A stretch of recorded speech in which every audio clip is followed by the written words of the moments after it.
आजकल के कर्मचारी नेता जो है ना, वो दंडवत मुद्रा में ज्यादा नजर आते हैं। हम जब कभी शिमला जाते थे, सीआईडी हमारे पीछे लग जाती थी। जब दाने बिके हो, जब बाप के पास पैसा ना हो, तो रोटी खाने के लाने पड़े थे। यहाँ पे दाने नहीं है। सरकारों को तो बोल दिए दाने बिके होते हैं। बीजेपी के कौन से दाने बिके? गधे और कुत्ते बिल्ले जीत जाएंगे अगली बार। बीजेपी के 10 साल तक सरकार नहीं आएगी। मैं बड़े कड़े शब्दों में इस बात की करता हूँ। जो हालात सरकारों की बन गई है, आज जो पटवारी असुल के नेता गए, वो वहाँ पहले जिंदाबाद के नारे लगा रहे थे। और ये बड़े शर्म की बात है नेताओं के लिए कि तुम वहां पर अपना काम करवाने आ रहे हो। शर्म आनी चाहिए सरकार को। ऐसे निर्णय करती है और संगठन कर्मचारियों के तालियां बजाते हैं। कैसे बैठा प्रदेश के बड़े नेता शांता कुमार जी ने उनकी तारीफ की थी, लेकिन अब बड़े शर्म से कहना पड़ रहा है कि किसको ये पेंशन दे रहे हैं और किसको नहीं दे रहे हैं। क्या लगता नहीं आपको कौल साहब की जिस तरह के हालात है कि टूरिज्म की प्रॉपर्टीज को हम वो कर देंगे, आगे दे देंगे, हम बना के देंगे, फिर आप ऑपरेट करते रहो। मुख्यमंत्री का ये कहना है कि आप लोगों ने बेड़ा गर्क करके वाले हम तो लोन भरने में करते हैं। ब्यूरोक्रेट्स हावी हो रहे हैं। ये क्या फंडा है? ये ब्यूरोक्रेट्स लूट रहे हैं प्रदेश को। सर माफिया जिस तरह का एक शब्द इस्तेमाल होता है, वो तो आपके राज्य में चंबा से लकड़ी का ट्रक 20-25 टायरों वाला वो तमिलनाडु गया। हर साल शराब की नीलामी की कोई जरूरत नहीं होती है। जैसे बीजेपी के टाइम में नहीं थी, 5% 10% बढ़ा दिया, नीलामी हो रही। कर्मचारी चुप बैठे हो। ओपीएस आप लोगों के लिए सब कुछ है। वो कहाँ से हो रहा है? ओपीएस हम पर क्यों नहीं लागू कर रहे हैं? आप हमारा भी तो चेयरमैन है, कैबिनेट रैंक का मंत्री बनाया। माननीय मुख्यमंत्री धर्मशाला तो मुझे बुलाया, मैं बताऊंगा कि अफसर क्या करते हैं, कैसे किसको क्या पेंशन दी जाती है। नए कांग्रेस आए, वो आरएसएस की विचारधारा को फॉलो करते हैं। हमारे यहाँ के विधायक है सुजीत शर्मा जी, बड़े फायर ब्रांड नेता है, उनको शर्म आनी चाहिए। नड्डा जी ने उनको ये नहीं बताया कि जैसे कौल साहब, ये किसकी सोच होगी? इनको क्या जल्दी है तो उसको सरकार को तोड़ के नई सरकार बनाने की? जयराम जी अच्छे होते, पूछने थे अपने गुरु। बाकी माननीय शांता जी का कोई सम्मान नहीं करता भारतीय जनता पार्टी में। सब कहने की बातें हैं। ऐसी क्या बीमारी होती है नेताओं के दिमाग में कि उन्हें ये जो लाव लश्कर है ये बहुत जरूरी लगता है? जनता का जनाजा निकलता है तो निकले। सुखू सरकार से मुझे बड़ी उम्मीद थी और मुझे लगा नहीं यार ये बंदा अच्छा है। आपके गुरु जी का आशीर्वाद होगा। फिर एक बार आप सस्पेंड हुए थे, किसकी सरकार थी? मैं तो बीजेपी की सरकार में सस्पेंड हुआ। शांता जी के चेले की दुर्गति होती। हाँ, इसलिए हुई कि हम शांता कुमार के भगत है। बीजेपी में खबरें आ रही है कि अगली बार बागी बड़ेवारी होने हैं। माननीय धवाला जी को क्यों ये तिरस्कार कर रहे हैं? क्या धवाला जी बेईमान है? क्या धवाला जी चोर है? 2027 में तो अगला मुख्यमंत्री कौन होगा? संघ से जोगिंदरनगर से हमारे जंगवाल जी हैं, वो आसाम में काम कर रहे हैं। खट्टर साहब है जिन्होंने संघ के प्रचारक है, उनका कोई नहीं है, बाल बच्चा नहीं, कुछ नहीं है। आपने नड्डा साहब को पीछे कर दिया। मतलब आपका ये कहने का कि जयराम जी नहीं आते तो हम माननीय धवाला जी की सपोर्ट कर रहे हैं, करेंगे और तन मन धन से करेंगे। और स्वीकार करें, मैं उदय पठानिया। कर्मचारी राजनीति मौजूदा सरकार जब आई थी तो उसको कर्मचारियों का बहुत बड़ा संबल मिला था और मुद्दा था ओपीएस का। सरकार ने आकर वो ओपीएस भी दे दी। लेकिन मौजूदा दौर में अगर कर्मचारी जो राजनीति होती है उसका अगर जिक्र करें तो जो 90s में तो राजनीति कर्मचारियों की हुआ करती थी, जो रसूख उन नेताओं का हुआ करता था वो कुछ अलग ही तरह का हुआ करता था, क्योंकि ये लोग जब बोलते थे तो तोड़ते थे। और आज उसी पीढ़ी के 90 के दशक के जो कर्मचारी नेता रहे हैं वो मेरे साथ हैं। कौल साहब बहुत बहुत स्वागत आपका। नमस्कार जी, आपका भी स्वागत है। साड़ा करना है बोना है नहीं हो। कौल साहब, मैंने जिक्र किया कि जिस तरह से सियासत का हिसाब किताब है, आजकल के कर्मचारी नेता जो है ना, वो दंडवत मुद्रा में ज्यादा नजर आते हैं। आपकी चाहे बैठकों का दौर हो, सरकारें बुलाती नहीं है, मुंह नहीं लगाते तो खैर आपको भी नहीं थे, पर आप आंखें दिखा लेते थे। तो आप कैसे देखते हैं जो पुराना माहौल था और आपका माहौल है? पुराने माहौल में कर्मचारी राजनीति बहुत तगड़ी थी, स्ट्रांग थी, सरकारें हिलती थी। हम जब कभी शिमला जाते थे, सीआईडी हमारे पीछे लग जाती थी। वर्तमान में मेरे कर्मचारी नेता नजर ही कोई नहीं आ रहा है, किसी भी डिपार्टमेंट का, किसी भी विभाग का, ना महासंघ में ना कहीं। अभी मैंने पटवारियों का जो ये स्टेट कैडर किया गया, उसमें एयरपोर्ट पे माननीय मुख्यमंत्री जी के पास जो पटवारी असुल के नेता गए, वो वहां पहले जिंदाबाद के नारे लगा रहे थे। और ये बड़े शर्म की बात है नेताओं के लिए कि तुम वहां पर अपना काम करवाने आ रहे हो। अपने पटवारी संगठन को, पूरे प्रदेश को सुदृढ़ करने आ रहे हो या नारे लगा रहे हो जिंदाबाद के? जो कार्य कांग्रेस के कार्यकर्ता का था, ऐसे नेताओं को शर्म आनी चाहिए। उसके बाद मुख्यमंत्री ने कोई बात नहीं सुनी, उन्होंने कहा स्टेट कैडर तो बनेगा। मुझे सरकार ने बताया कि स्टेट कैडर बढ़ा के क्या मिलेगा? आप कर्मचारियों को तनख्वाह नहीं दे पा रहे हो, एरिया नहीं दे पा रहे हो। अगर किसी पटवारी को आप चंबा से नाहन ट्रांसफर करेंगे तो टीएडीए कहां से ला करके देंगे उसको? शर्म आनी चाहिए सरकार को। ऐसे निर्णय करती है और संगठन कर्मचारियों के तालियां बजाते हैं। उसके बाद कह रहे हैं कि प्रमोशन के लिए हम डिस्ट्रिक्ट देख लेंगे। ये कौन से सीसीएस रूल सरकार बनाएगी और क्या कर पाएगी? और जो रहा बात ओपीएस की, शर्म आनी चाहिए सरकार को। मैंने बहुत तारीफ की थी जब सुक्खू जी आए थे कि वो कर्मचारी के बेटे थे और उन्होंने बड़ा अच्छा रिस्पॉन्स दिया था। मैंने एक बयान में आपको कहा था कि मुझे बड़ी उम्मीदें हैं। मेरे गुरु, मेरे राजनीतिक गुरु और प्रदेश के बड़े नेता शांता कुमार जी ने उनकी तारीफ की थी। लेकिन अब बड़े शर्म से कहना पड़ रहा है कि किसको ये पेंशन दे रहे हैं और किसको नहीं दे रहे हैं। कॉर्पोरेट सेक्टर 1,36,000 को तो दे रही। 1,36,000 करार कर लो आप, श्वेत पत्र जारी करें। दूसरा, क्या आप कॉर्पोरेट सेक्टर के कर्मचारी नहीं है? हमारे मुख्यमंत्री जी कहते हैं कॉर्पोरेट सेक्टर का अलग नियम है। कोई नियम नहीं है। आपने कैबिनेट रैंक का बंदा बिठाया फॉरेस्ट कॉर्पोरेशन में, आपने कैबिनेट रैंक के टूरिज्म के बंदे बिठाए, दोनों डिपार्टमेंट का बता बैठा है। आप कैसे बैठा इसलिए बैठा है कि ये जितने भी सरकारी, पहले तो ये प्राइवेटाइजेशन करने जा रहे थे, ना कहीं होटलों की टूरिज्म की रिपेयर हो रही है, ना कोई काम बढ़ रहा है। ज्वालाजी और हमीरपुर के बीच में आप लखनऊ में एक होटल बना रहे हैं, क्या फायदा उसका? आपका ज्वालाजी का होटल नहीं चलता है, पैसों की बर्बादी है। धर्मशाला में 2000 होटल के साथ एक बड़ा बिल्डिंग बना दी हुई है, मैरिज पैलेस बनाया हुआ है, चलता नहीं है। इतने ज्यादा पैसे वहां खर्च कर दिए, किसी नेता की कोई जवाबदेही नहीं है।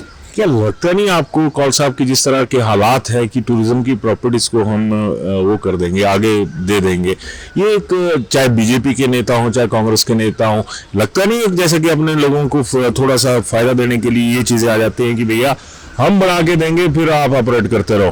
राजनेता जो कसम खाते हैं, जब ओथ लेते हैं एमएलए और मंत्री, झूठ बोलते हैं, उसी ओथ की ये तिलांजलि दे देते हैं और बेईमानी करते हैं। और आज नेताओं की संपत्ति कहां पहुंच गई है? कहां पहुंच गई? करोड़ों अरबों में। अच्छा। आज बड़ी बड़ी गाड़ियों में 40-40, अगर मुख्यमंत्री जी की आर्थिक तंगी इतनी ज्यादा है तो ये सचेतक उप सचेतक क्यों बनाए हुए? इनको कैबिनेट रैंक क्यों दिया गया है? आप बीजेपी विचारधारा के हो, आपके लोगों ने भी बनाए थे। क्या बनाए थे? तो वो उस वक्त हालात ठीक थे, उसमें बजट की इतनी बुरी हालत नहीं थी। आज तो तनख्वाह देने के लाले पड़ गए। तो मुख्यमंत्री का ये कहना है कि आप लोगों ने बेड़ा गर्क करके, हम तो लोन भरने में नेता बेड़ा गर्क करते हैं, अधिकारी बेड़ा गर्क करते हैं। वही अधिकारी है जो जयराम जी को कहते थे कि पेंशन देने के लिए हमारे पैसा नहीं है, और वही अधिकारी आज पेंशन को लागू कर रहे हैं। और दूसरी बात है, 1/1/16 के बाद के लोगों को एरियर कम मिलेगा। कॉर्पोरेट सेक्टर को जिनको पेंशन भी नहीं है, उनका एरियर ड्यू पड़ा, उनको कब देंगे? ये 70 साल और 75 साल का क्या क्राइटेरिया बनाया मुख्यमंत्री ने? कौन से ऑप्शन ने इसको बताया क्या काम करना चाहिए? ये सरकार आज की हालात होगी, गधे और कुत्ते बिल्ले जीत जाएंगे। अगली बार बीजेपी के 10 साल तक सरकार नहीं आएगी। मैं बड़े कड़े शब्दों में इस बात की कहता हूं। जो हालात सरकारों की बन गई है, जो ब्यूरोक्रेट्स आजकल हावी हो रहे हैं, ट्रांसफरों की हालत बहुत माड़ी है। ब्यूरोक्रेट्स हावी हो रहे हैं, ये क्या फंडा है? ये फंडा इसलिए है कि जब नालायक मंत्री होंगे, जब योग्य मंत्री नहीं होंगे, नौसिखी होंगे, तो ये हालत होगी। उधर बीजेपी का भी बैठा हुआ, उनको कांग्रेसियों को लेने की क्या जरूरत है? अच्छा, दूसरा ऐसा है अगर लोगों ने 5 साल की सरकार बना दी, चलने दो सरकार, 5 साल के बाद आ जाना, इनको क्या जल्दी है तो उसको सरकार को तोड़ के नई सरकार बनाने की? जयराम जी अच्छे होते, पूछने थे अपने गुरु शांता कुमार जी की, आपसे ली थी सलाह बीजेपी? शांता से कोई सलाह नहीं होता है। सारी सरकार के जो मुख्यमंत्री जाकर के उनको मिलते हैं, पाल छूते चले जाते हैं। जयराम जी उनका कोई काम नहीं करते थे, वो सिर्फ दिखाने के लिए अखबार में फोटो छापते। बाकी माननीय शांता जी का कोई सम्मान नहीं करता भारतीय जनता पार्टी में। सब कहने की बातें हैं। मैंने सब वक्त देखा है, पहला भी देखा है, उनके मुख्यमंत्री काल में भी देखा है। वर्तमान सरकार के नेतृत्व में नगारा मंत्री, उप सचेतक जो है, सब पैसा कमाने पे उतारू है, पैसा कमा रहे हैं और ब्लैकमेल कर रहे हैं। ट्रांसफरों में मंत्री लोग जो है मोटी राशि ले रहे हैं। अब वो जमाने चले गए जब एक कर्मचारी नेता जो है ट्रांसफर में पैसे लेता था और माननीय राजा वीरभद्र सिंह जी से ट्रांसफर करवाता था। सर, माफिया जिस तरह का एक शब्द इस्तेमाल होता है, वो तो आपके राज में माफिया, तो उस राज में कर्मचारी बोलते थे। हमने गोपाल दास पर आरोप लगाए थे और वो अब साबित भी है। गोपाल दास भी तो वीरभद्र सिंह के उपासक थे।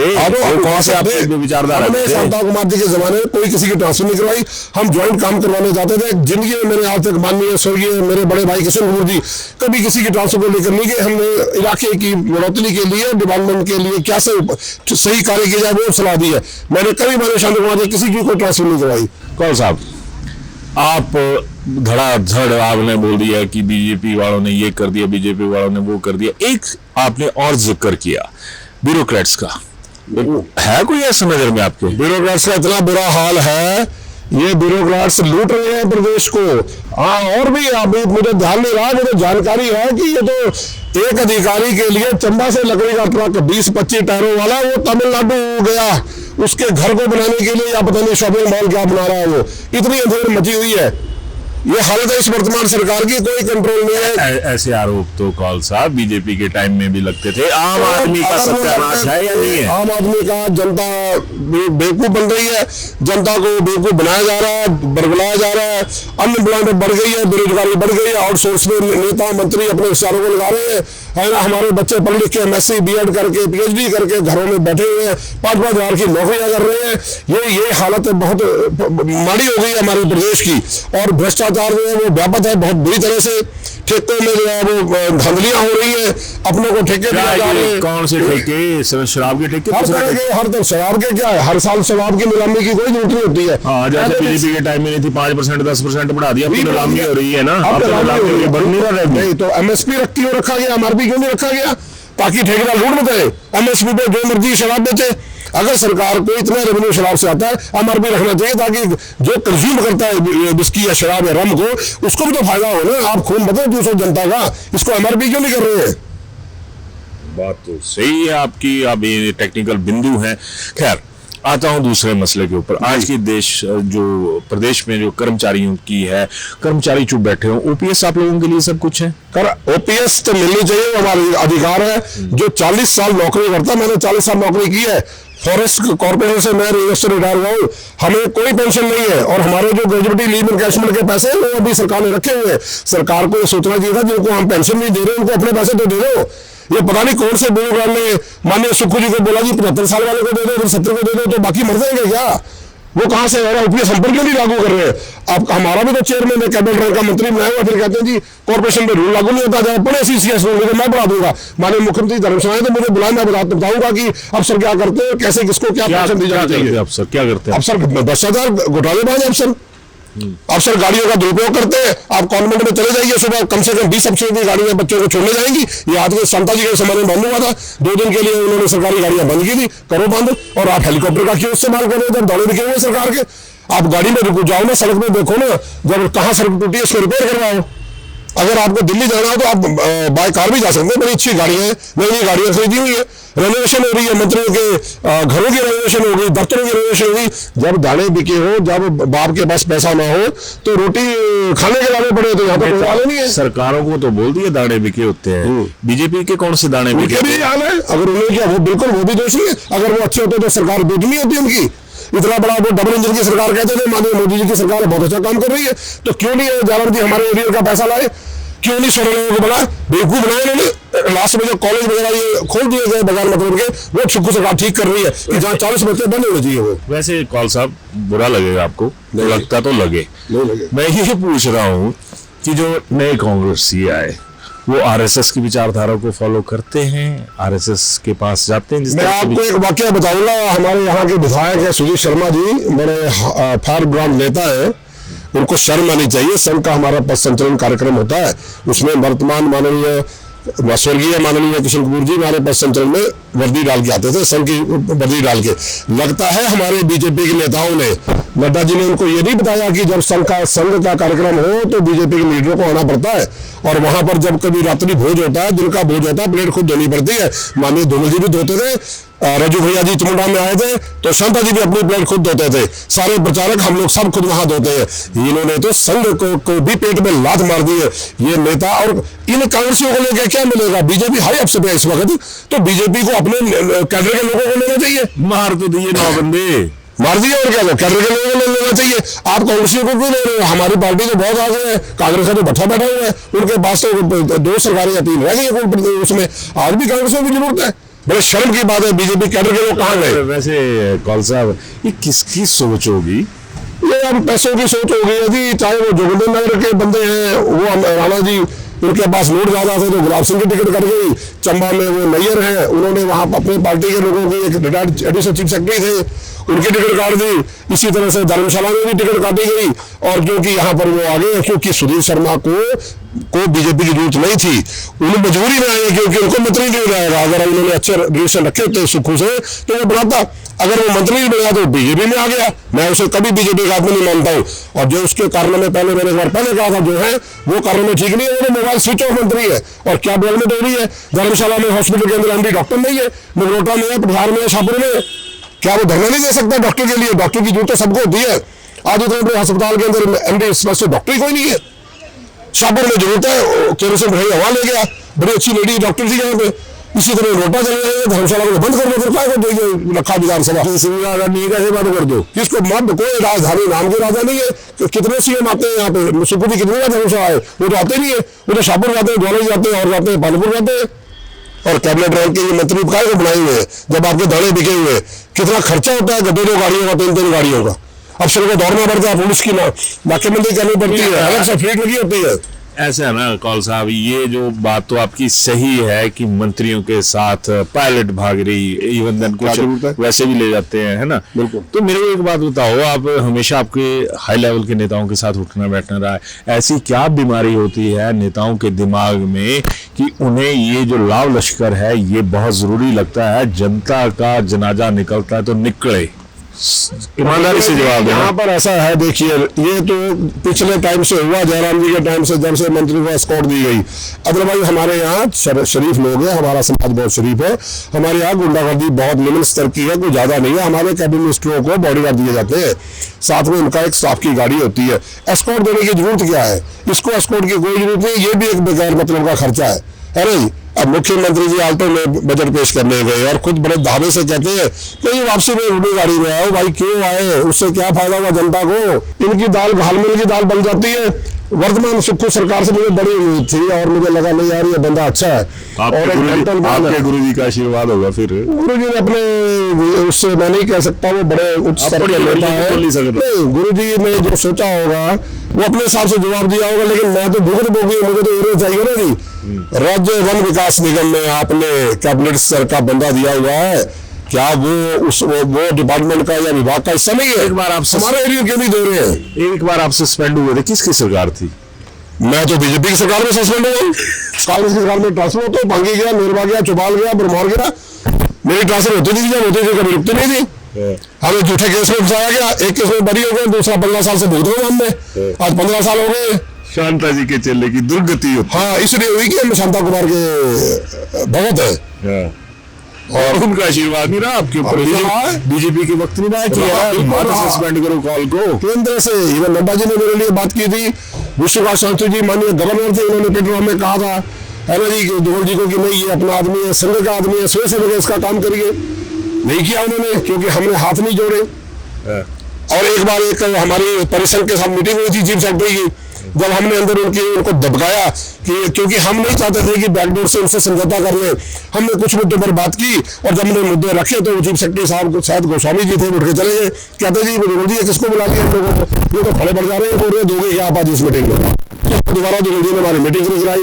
अब दुगल जी अस्वस्थ है, अब उनके बारे में क्या कहना, भगवान उनको तंदुरुस्त रखे और ठीक रखे। चलो कौल साहब, आप भविष्य वक्ता भी आ जाते हैं के तौर पे और सारी चीजें, मेरे को जरा बीजेपी का भविष्य बताइए। रीजन इसलिए है आपसे पूछने की वजह क्योंकि आप शांता कुमार जी के दौर के आदमी हैं और उनके साथ उनका आपका बहुत बड़ी रिलेशन रहा है।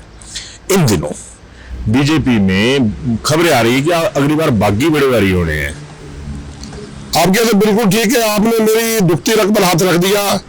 जिस तरह से भाजपा में कांग्रेसियों को टिकटें दी जा रही है और बड़े ईमानदार नेताओं को खुड्डे लगाया जा रहा है, वरिष्ठ नेताओं को खासकर, वो चिंतनीय है। और मैं ये सोच रहा हूँ, विचार कर रहा हूँ, हिमाचल प्रदेश के अंदर जो पुराने कर्मचारी नेता हैं, हम चाहते हैं 12 जिलों में जिला जो हमारे मुख्यालय है उन पर हम किसी कर्मचारी नेता को खड़ा करें, क्योंकि हमें दोनों पार्टियों से तसल्ली हो गई है ये हमको बेवकूफ बनाएंगे, हमें कुछ नहीं देंगे। दूसरा, माननीय धवाला जी को क्यों ये तिरस्कार कर रहे हैं? क्या धवाला जी बेईमान है? क्या धवाला जी चोर है? क्या धवाला जी के खिलाफ कोई सीबीआई की इंक्वायरी चल रही है?